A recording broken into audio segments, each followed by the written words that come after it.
Return of the Mount Hua Sect, Chapter 185. What in the world is this? This was the Four Seas Merchant Chamber. In Chengdu, it could be said that the name of this place touched the sky, and it was rude for someone to knock on the doors of a closed merchant place at night. There were only two kinds of people who would commit such disrespect. One was a trader who had something urgent to relay despite knowing it was rude. And the other one, they are those who don't care about the fact that it was a rude act. The former could be anyone, but the latter, there was only one group bold enough to do it in Sichuan. Who is it? That Zhou Pyong could guess who the guests were from the servant's manner of speaking. It was then.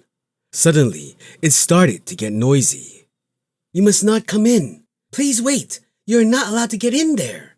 Zhou Pyong's face hardened. It seemed his guess was right. Why now? Sensing that things were going differently from how he wanted them to, he jumped up from his seat. Bring the guests to my office. Yes. Zhou Pyong quickly walked over and opened the door. Unsurprisingly, he saw the servants gathered in a hurry and a few people pushing them. Just 3 people.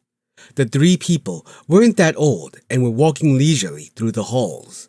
They wore green robes and had slightly clenched hands. And looking at these 2 things, it wasn't difficult to guess what their affiliation was. Stand back. Yes, Lord. Only then did the servants open up the path for the guests in green. As the path opened, the 3 people approached him with a relaxed face. Four Seas Merchant Chamber, Lord. We greet you. When the leader of the group bowed, Zhou Pyong looked in the other direction and then his eyes widened. Aren't you from the Tang family?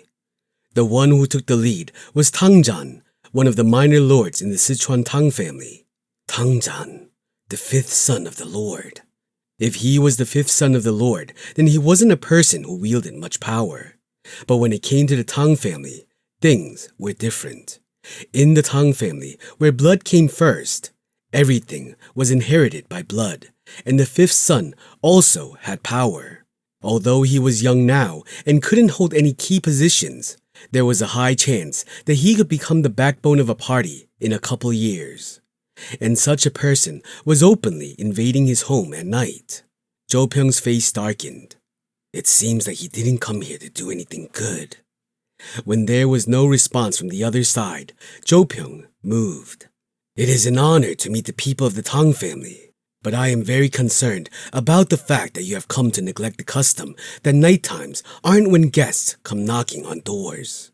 Zhou Pyong was trying to subtly say that they were disregarding the rules, but Tang Zhan just smiled and said, It is rude only because you didn't feel good about it. So please, the Lord shouldn't blame us too much. I didn't feel good. Yes. Tang Zhan looked behind Zhou Pyong. When Zhou Pyong noticed that Tang Zhan was looking into the room he had come from, he turned away. For now, let's head to the office. We can have a cup of tea. I heard from a scholar of your merchant chamber that the 2nd young lord who went to a distant place to study has returned. Zhou Pyong bit his lip at those words. Has the news already reached the Tang family? Just half a day had passed since Zhou had returned. Even though this place was the core of the Tang family, he didn't expect that this news would reach them so fast. And this showed that the Tang family had complete control over Chengdu. Am I wrong? Zhou Pyong's eyes twitched at those words, and he replied, Yes, my son did return home. Zhou Pyong didn't speak anything else regarding the subject and waited for Tang Zhan to speak. He had to know for what intentions he had come here. The 2nd young lord, Zhou, is someone that even our Tang family has coveted. So when the lord sent away the young lord to another place, our family head was very heartbroken. As soon as he heard the words, sent away, Zhou Pyong's shoulders shuddered. This is not good. Because of Tang Zhan's mention of their family head, he knew that he hadn't come here for a simple event. And despite not saying it out loud, it meant that they had come here on the order of the Tang family head. So, we came to check. Check. Yes. Tangjan smiled brightly. As far as I know, the second young Lord Jogul went to Mount Hua, right? He did. That is why we want to check it out. He refused to come to the Tang family to learn martial arts, but then went to Mount Hua. So what did he get from them that he couldn't get from us? Wouldn't our disappointment go away even a little bit if we see that the second young Lord Jogul come back with greater skills? Jo Pyong bit his lip. I knew that this was bound to happen one day, but this is too sudden. Most of the children of all influential families in Chengdu would learn the martial arts of the Tang family. Of course, they never taught them the essential family techniques or methods, because those were things only someone with the Tang bloodline could learn. They didn't even allow girls of the Tang family to learn it since they were scared the girl would give it up once she gets married. So, only boys of the family could learn it. In other words, it meant that the sons of the families could also learn their martial arts. Through this, the Tang family made it impossible for the sons of the famous people in Chengdu to concentrate on other martial arts through the cheap game. In this way, it made other families depend on them, and at the same time, instilled a sense of belonging on their children as a Tang family member. As this process continued for over 100 years, the Tang family completely took over Chengdu City, but Jogul refused to go along with it. Why do I have to be their puppet? And Jo Pyong supported it. He wanted to prevent his son from becoming a puppet of the Tang family. However, it was obvious that if he sent Jogul to another sect outside Sichuan, the Tang family would be angry, and so he decided to send him to Mount Hua. There was nothing the Tang family could do against the fallen sect, and since it had a huge name in the past, he believed that his son could learn something there. Above all, it was a place far away from Chengdu. A place perfect for Jogul.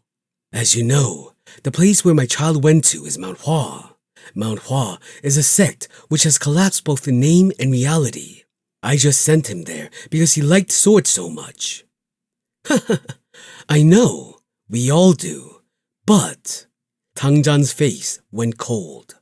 Isn't it a little misleading to say that Mount Hua has fallen? Isn't the name of Mount Hua now echoing all around the four seas? What do you... My, this merchant is quite behind with his information. Now, the reputation of Mount Hua is resounding throughout the Central Plains.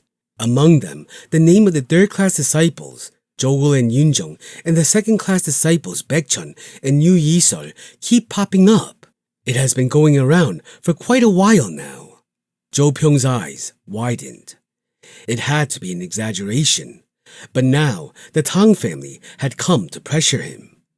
But didn't the names which had come up now perfectly match with the people who had come with his son? Even if it is the Tang family, it wouldn't be possible to figure out the identities of everyone who came here in such a short time. Then, it would mean that it was true to an extent that his son's name was already spreading throughout the mouths of the people in Gangho. Especially... Tangjan's eyes were showing interest and vigilance at the same time. I heard that Mount Hua's divine dragon, who is known to be one of the closest beings close to perfection in the world, has come here. I couldn't dare to compare with that reputation, but I heard that someone who is strong has come to Chengdu, so how could we not visit despite it being late? Mount Hua's divine dragon. Such a grand name. Jo Pyong also knew that those with such grand names were strong people, and he thought of only one person who could deserve such a name. Are you talking about disciple Baekchun? Tangjan laughed. Lord, are you really going to do this? What are you saying? I don't know if you have been ignoring the information from the Central Plains, or if you are trying to deceive me. Deceive? Would I even do that? Tangjan looked at Jo Pyong and nodded. He couldn't see this man trying to deceive him. Well, that is fine. It isn't important, so... And he continued. As a Tang family member, I would like to meet the disciples of Mount Hua who came to visit Chengdu. So could you call them out? Of course, including your son. Jo Pyung's eyes turned to his back. What do I do? He knew that the request from the Tang family couldn't be ignored. However, the disciples of Mount Hua were here as his guests, and it was unacceptable to ask such precious guests to appear in front of the Tang family who were baring their teeth at them.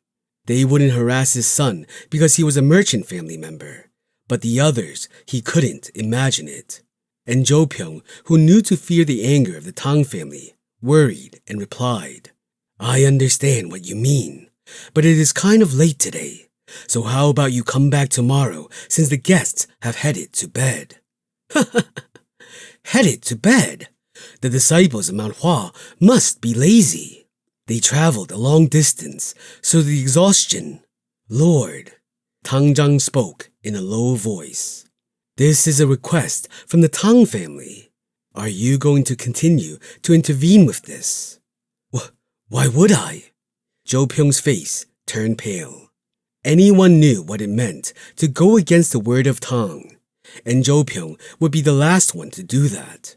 Tang Zhang smiled brightly. Oh my, this has unintentionally turned into a form of us persecuting our merchant chamber lord. I apologize. No. Tang Zhang looked at Jo Pyung and said, The disciples of Mount Hua don't seem to have any pride. I am sure they heard my voice, but they still hide in the room till the very end. It was then. Wait! I said wait! This is Sichuan, you brat. The sect leader told us not to make any... Just that one! Huh? Suddenly from within, a loud shouting and sounds of a struggle could be heard. Bang! The door rose into the sky with a thundering noise. Tuck! Seeing the door fall right next to him, Tang Zhang's eyes went wide. He saw a crooked shape. A young man with a bottle of alcohol in one hand and wiping his lips with the other came out. Is he drunk? Is this drunk behavior? Meanwhile, Tang Zhang didn't miss the plum blossom pattern on his robe. It was a moment he tried to speak with a puzzled face. Who are you, coming here at night for a fight? Do you want an ass-kicking? It was the most absurd question he had ever heard in his life.